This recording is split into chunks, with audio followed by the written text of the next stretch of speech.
Assalamualaikum warahmatullahi wabarakatuh. Halo guys, bertemu lagi bersama saya Desi Asmarianti.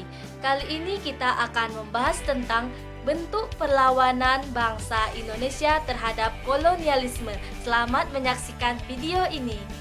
Baiklah, sebelum kita membahas tentang bentuk-bentuk perlawanan bangsa Indonesia terhadap kolonialisme, alangkah baiknya kita mengulik sedikit apa itu kolonialisme. Baiklah, kolonialisme itu adalah suatu usaha untuk memperluas, mengembangkan, menguasai suatu daerah dengan kekuasaan suatu negara di luar lokasi atau wilayah negara tersebut. Untuk menguasai suatu daerah biasanya dilakukan dengan cara paksa untuk mendapatkan keuntungan besar-besaran bagi motherland atau negara induk. Umumnya kolonialisme ini mempunyai tujuan untuk mencari dominasi ekonomi dari sumber daya alam atau sumber daya, tenaga kerja, perdagangan di wilayah tersebut. Umumnya, wilayah kolonial adalah wilayah yang mempunyai bahan mentah yang banyak dan yang dapat memenuhi keperluan negara yang melakukan kolonialisme tersebut. Baiklah, beberapa tokoh yang pernah atau ikut serta dalam melawan kolonialisme yaitu yang pertama Tuanku Imam Bonjol, yang kedua Pangeran Antasari, yang ketiga Pangeran Diponegoro, yang keempat Patimura, yang kelima Sisingamangaraja yang ke-12, yang keenam yaitu Tengku Umar, yang ketujuh yaitu I Gusti Ketut Jelantik, dan masih banyak lagi para pejuang-pejuang yang lainnya. Latar belakang terjadinya Perang Padri. Terjadinya pertentangan antara kaum Padri dan kaum adat. Adanya keberpihakan antara Belanda dengan membantu kaum adat. Dalam masyarakat Minangkabau terdapat dua golongan, yaitu kaum Padri dan kaum adat. Kaum adat adalah golongan yang mempunyai kebiasaan buruk, yaitu menyabung ayam, berjudi, minum minuman keras, dan lain-lain. Sedangkan kaum Padri adalah golongan yang berusaha untuk mengadakan pembaruan untuk memurnikan ajaran Islam. Gerakan Padri di Sumatera Barat diawali dengan kedatangan 3 orang Minangkabau yang telah menyelesaikan ibadah haji di Mekah pada tahun 1803. Ketiga haji tersebut adalah Haji Miskin, Haji Sumani, dan Haji Piabayang, ingin membawa perubahan baru dalam masyarakat Minangkabau dan menghentikan kebiasaan buruk dan menghentikan kebiasaan kaum adat yang dianggap telah menyinggung ajaran agama Islam. Perubahan ini menghentikan kebiasaan kurang baik seperti minum minuman keras, berjudi, menyabung ayam, dan perang ini mendapat tantangan dari kaum adat yang kemudian menyebabkan terjadilah Perang Padri.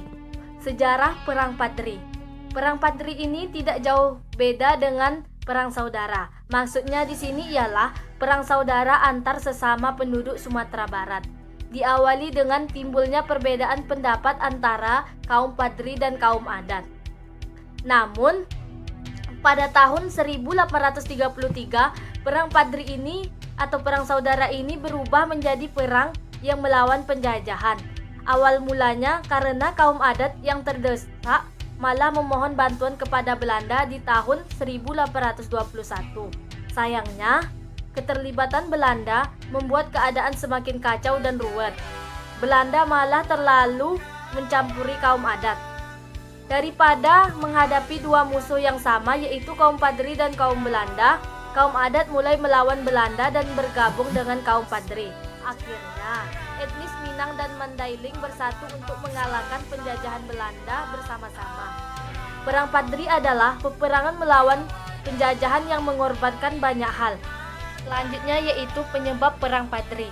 Penyebab Perang Padri ini ada dua, yaitu yang pertama, adanya perselisihan antara kaum Padri dan kaum adat. Yang kedua yaitu adanya ikut campur tangan Belanda untuk membantu kaum adat dalam melawan kaum Padri. Selanjutnya yaitu tahapan Perang Padri. Tahapan yang pertama yaitu dari tahun 1803 sampai 1821. Ini merupakan tahapan awal atau tahapan permulaan peperangan yang terjadi karena masalah pertengkaran antara kaum adat dan kaum Padri, yaitu merupakan perang saudara. Perang Padri berlanjut saat perang pengemuka adat meminta bantuan dari para kaum Belanda hingga peperangan kembali terbuka dan kembali terjadi. Pecahlah Perang Padri yang dimulai untuk melawan bangsa Belanda. Yang selanjutnya yaitu tahapan kedua. Begitu Belanda berhasil memenangkan Perang Jawa pada tahun 1825 sampai 1830, pasukan Belanda dikerahkan untuk berfokus pada Perang Padri dengan kekuatan tambahan dari kaum adat.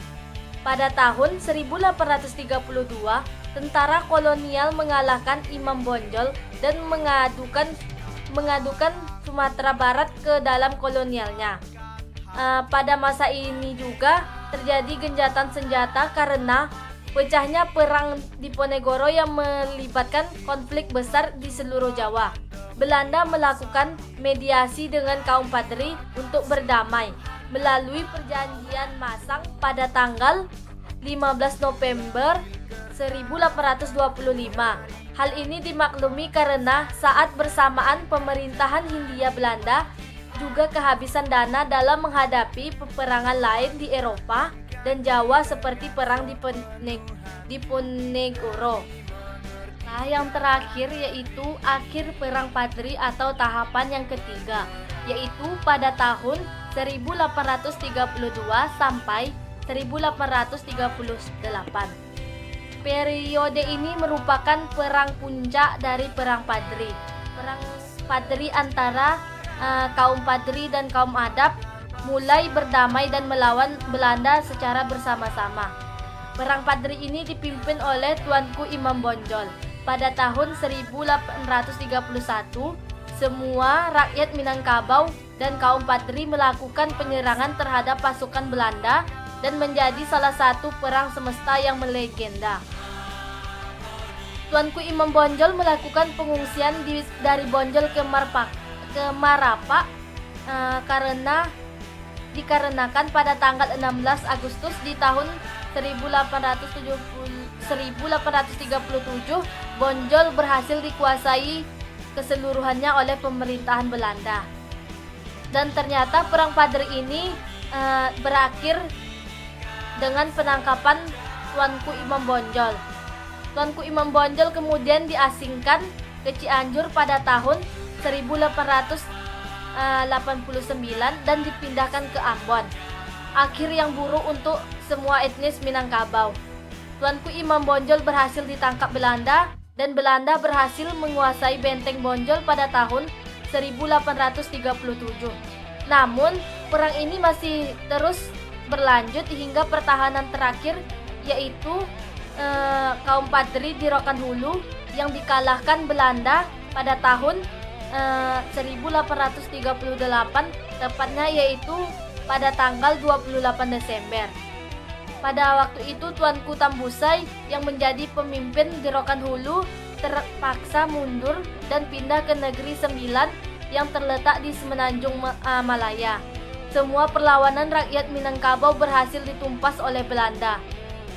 Padangse Bovenlanden di bawah kendali Hindia Belanda dan Kerajaan Pagaruyung akhirnya menjadi bagian Pax Nederlandica. Yang terakhir yaitu sedikit tambahan, yaitu dampak dari Perang Padri ini. Dampak dari Perang Padri ini adalah setelah kemenangannya, Belanda memperketat kendali mereka di Sumatera Barat. Namun, bagi penduduk asli Minang, perang ini melahirkan persatuan para pemimpin tradisional dan agama. Meski mendapatkan perlawanan sengit, Belanda butuh waktu yang sangat lama untuk menaklukkan daerah Bonjol dan mendirikan benteng di sana. Dampak dari ini juga banyak korban jiwa berjatuhan, baik dari perang saudara maupun perang melawan Belanda. Walaupun Tuanku Imam Bonjol tertangkap pada tanggal 28 Oktober 1937, perlawanan kaum Padri tetap berlanjut. Tuanku Tambusai sebagai pemimpin perlawanan tersebut, yaitu pada tahun 1838. Namun sayangnya tetap saja mengalami kekalahan dan akhirnya kaum Padri kalah dalam peperangan tersebut. Sekian dulu penjelasan dari saya tentang gerakan atau bentuk-bentuk perlawanan bangsa Indonesia melawan kolonialisme. Mohon maaf jika ada kesalahan dalam penyampaian. Saya akhiri dengan wassalamualaikum warahmatullahi wabarakatuh. Sampai jumpa di video selanjutnya. Bye bye.